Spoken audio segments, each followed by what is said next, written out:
Ladies and gentlemen, this is Taylor Momsen. How are you?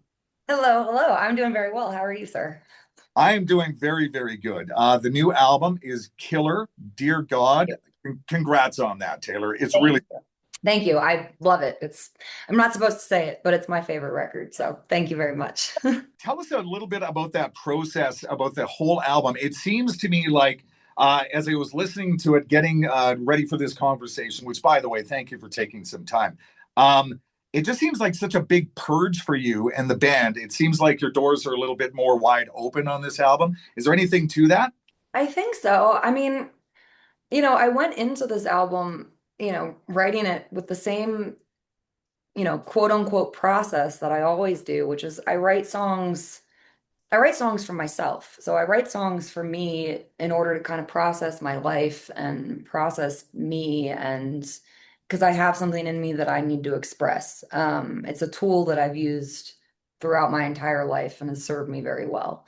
Um, but when I got into the process of this record, it very quickly became apparent that there was a directness to this record that we've touched upon on previous albums, but not to this extent. Like there's a brutal honesty to this album that is not guised in metaphor. Like it is just simply laid bare for all to hear, which I think creates a very, very special record. It's intimate and vulnerable, but it's aggressive and brutal and loud, and it kind of does all the things that I want it to do. And the way that I've been describing it is it just I don't quite know how to. So it kind of the way I've been saying it is it feels like me. Like this record feels like me and us in the most genuine way possible.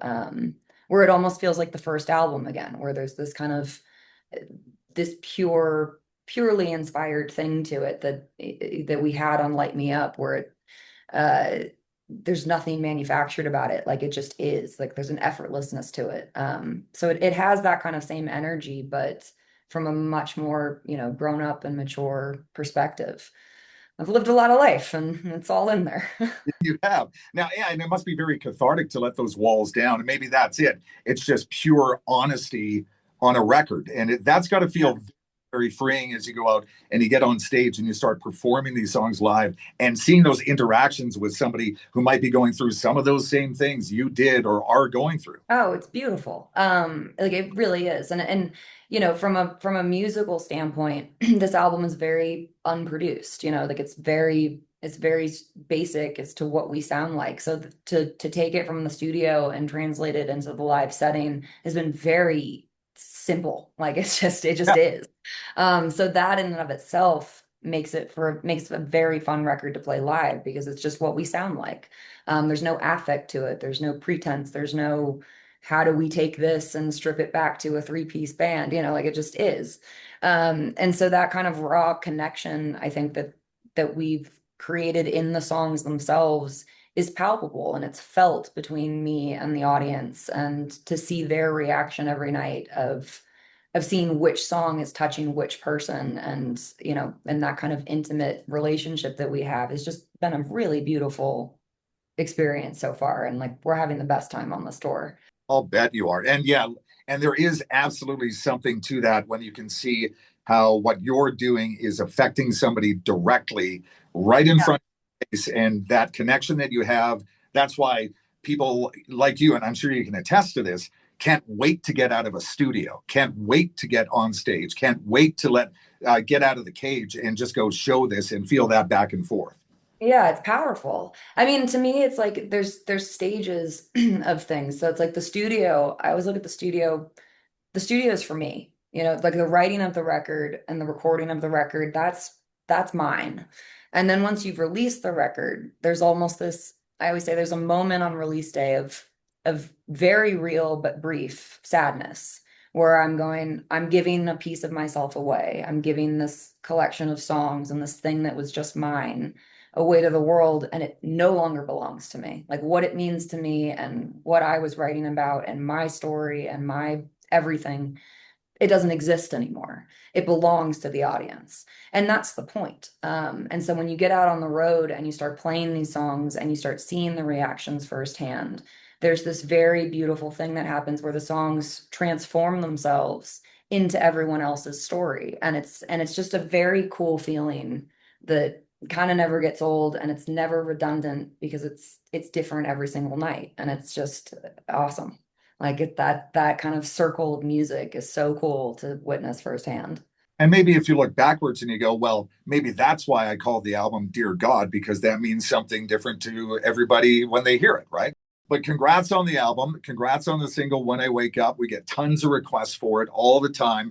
And people are going to see you, if they haven't already, and see The Pretty Reckless opening up for AC/DC. Now, that'll be on Sunday, August 9th. Finish this sentence for me. So Angus Young calls your manager and It says, I'm a fan of the Pretty Reckless and we want to take them on tour. what? Yeah. Insanity. What Insanity. when you found that out? You must have been. Was your head in your hands, like you're going, "Oh my Yes. God!" Well, it's kind of a funny story because when my agent called me, I thought he was kidding. Like I genuinely thought it was a joke. He was playing a joke on me because I had told him not to call me unless AC/DC or the Rolling Stones called me because we were in the studio. So I thought he was just being funny. And then I quickly realized he wasn't.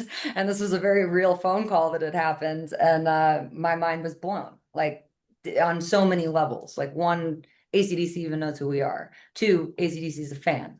Three, AC/DC is going back out on tour. They hadn't toured since 2015, and they're calling us right now at this moment in time. Like so many things blew up in my brain. It was like one after the other.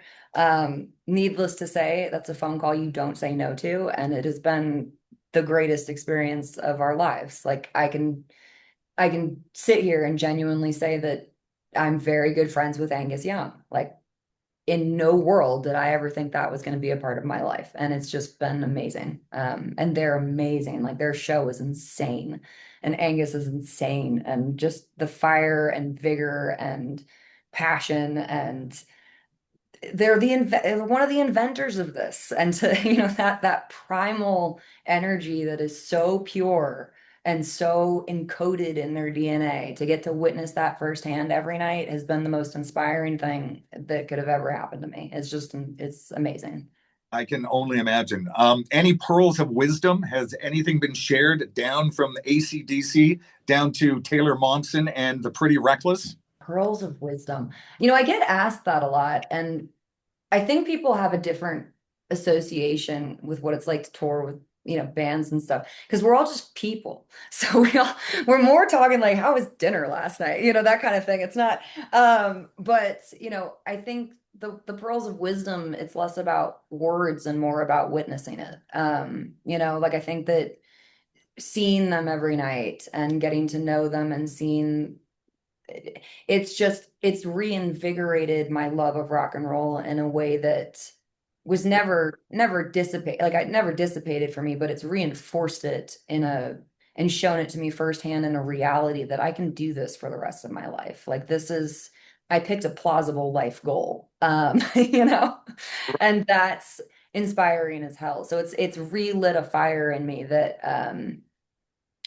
I think every band always needs. And so it's, that in and of itself, I think is the wisdom of that. This is rock and roll is everything. And that's it.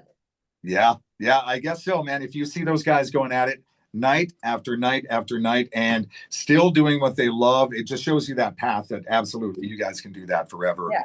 And without a dip in passion or energy or anything, like it's just they're on stun as soon as they hit that stage and they leave everything out there. And to see that, it's just you go, yeah, that's the point. That's it. That's it Right. right there. That's lightning in a bottle. And you guys, or if anybody has seen the Pretty Reckless on tour, that's what you guys do on stage. And you are such a great front lady on stage that you command that crowd. And I just see, and you get to see some video footage of, and this is why I brought up that connection, because just to see those people in the front row where you're down with them and you're singing right into their face, and you're Yeah. hugging these people in the front row, and they will never forget that, right? And I'm sure you won't either. No, and I certainly don't. And it's, to have I was just talking about our fans and recently, and I feel very fortunate to have the fan base that we have. Not just in size or any of that, but like the people themselves. I think they really get us.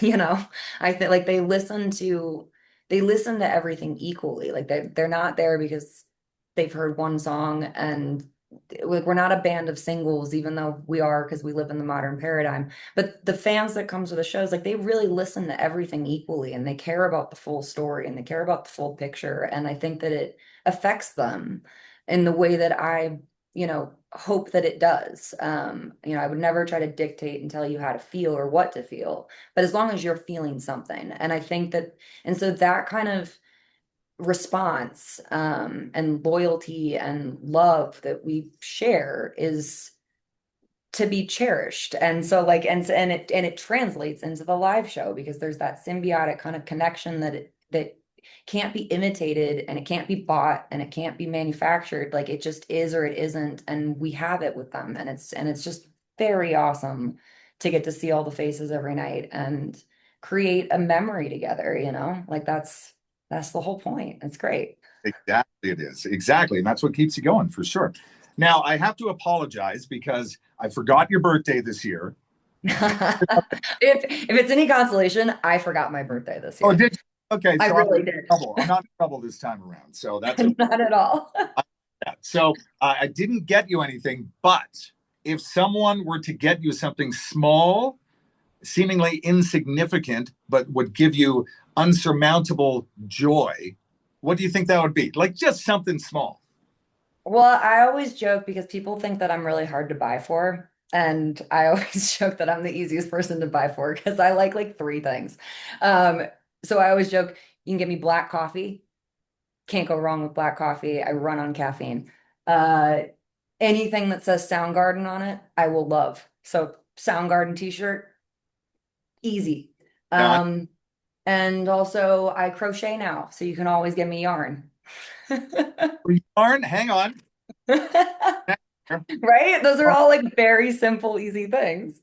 I didn't think I'd get yarn out of you, but I can go get that no problem. So, Right? Just, uh, you got for Taylor Momsen, very good. All right, so that's you. I want to congratulate you again on Dear God. It's such a great album, such a great listen, and the Pretty Reckless back in Alberta, opening up for AC freaking DC August 9th, and then a little bit more intimate in Calgary at the Grey Eagle Event Center. We can't wait to see you, Taylor. Happy birthday again, and thank Thank you for joy to talk to. Oh my God. Thank you so much. We are so excited. We cannot wait to see you all in person at a rock and roll show.